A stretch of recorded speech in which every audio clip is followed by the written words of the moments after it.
runtii waxaan rabaa xog muhiim ah dadka Soomaalida meel kasta joogaan in la wadaago waxaa suuragal ahayd in muddo intaan aad iyo aad uga kooban lagu soo afjaro arrinkaas laakiin sidii lagu yaqiinaba waxay gaashaan bani aadam ka dhigteen dad Soomaaliyeed oo waxba galabsan waxaan hubaa inaad muuqaalo badan oo aad la wadaagi kartaan ay jiri doonaan dadka daawadayaashiina muuqaaladaas oo muujinayo dhalinyaro Soomaaliyeed oo saraakiil ah oo soo badbaadinayo duqeyti Soomaaliyeed oo nimankaasi dabxirka ay isticmaaleen ay soo fulinayeen civilianka faraha badan ama dadka madaniga ah oo ciidanka ahayn oo meesha ay gaashaanka ka dhigteen soo badbaadintooda ay xaaladda dheeraysay dhanka kale waxaan rabaa inaan dadka Soomaalida meel kasta joogaan aan xasuusiyo annaga iyo shabaab dawladda Soomaaliya iyo shabaab ma wax loo garnaqi karo rag shalayto waxay soo abaabuleen saacadahan iyo ka hor iyo maalmo ka sii horeeyaba gawaari waxyaabaha qarxo la saaro oo dalka la keeno oo markii uu qarxo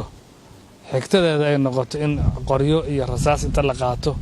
meeshii uu ku qarxay dadkii wixii haray iyo deeqdii wixii u hartay lagu baabi'iyo iyo ciidamadii dawladda oo hamigooda uu yahay kow inaan arrinkaasi imaan oo gaarigaas meel kasta looga hortago oo dadka ay amaan helaan oo goobaha magaalada ka baxsan iyo goobaha gudaha magaalada dhexdeedaba ay uga hortagaan ay ku celiyaan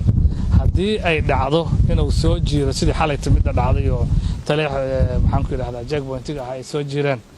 laga hor yimaado oo haddii ay meel galaan looga daba tago oo waxa ugu horeeyo laga shaqeeyo ay noqoto in dadka ku waxyeelooba hadday dhaawac yihiin la soo qaado hadday bad qabaan la soo badbaadiyo iska dhicinta nimanka la iska dhicinayana ay noqoto mid lagu miisaamo waxyeelada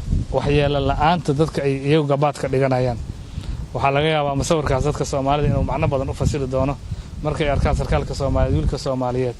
ee waayeelka Soomaaliyeed ee markaas ay ugu horeyso gacanta ka soo qabanaya soo badbaadinayo iyo dhagar qabayaasha dad aanay garanaynin meesha ay joogaan iyo nooca ay yihiin soo maagayo hadafkooduna uu yahay dil iyo dumin iyo dacdarayn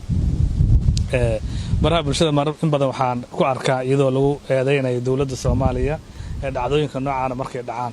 waxaan jeclaan lahaa dawladda Soomaaliya waxyaabaha ku howlantaa waa fara badan yihiin waxa ugu horeeyo in dadku nool ay helaan in dadku amni iyo amaan ay helaan in dadku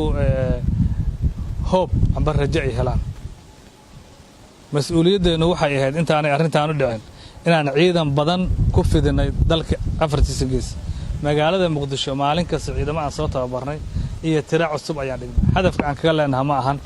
inaan haday meel galaan ugu celin laakiin waa hadaf ka hortag ah inaanay soo gudbin waxyaabo badan ay soo gudbin rabeen waa laga hortagay